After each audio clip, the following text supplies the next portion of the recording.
shop.tcm.com or call 1-888-9-TCM-SHOP. I'll make it worth your while. Hello, and welcome back to TCM's Friday Night Spotlight on Africa. I'm your host, Alex Trebek. Our final film tonight finds Humphrey Bogart back in Africa in one of those few films that stand as an example of the Hollywood studio era at its very finest. Everything clicks. From Warner Brothers in 1942, it's Casablanca. The story, as we all know, is set in the Moroccan city of Casablanca during the early years of World War II.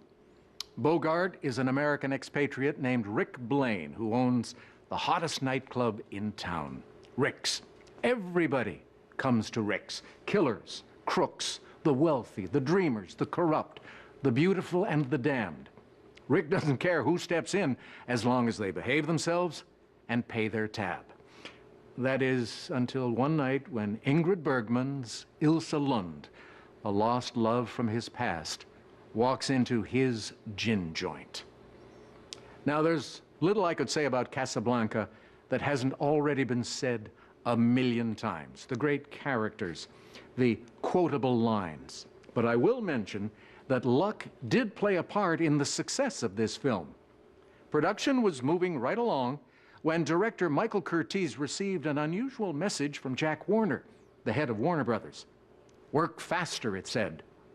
Well, turns out that history was placing a huge promotional opportunity right on Warner's doorstep, and the studio was determined to take advantage of it. North Africa had recently been liberated by the Allies, and President Franklin Roosevelt and British Prime Minister Winston Churchill were headed to a big summit conference in, of all places, the city of Casablanca.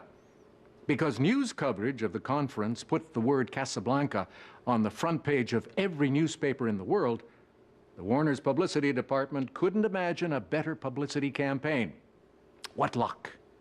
Here are Humphrey Bogart and Ingrid Bergman rediscovering a love that started in Paris in the sands of Casablanca.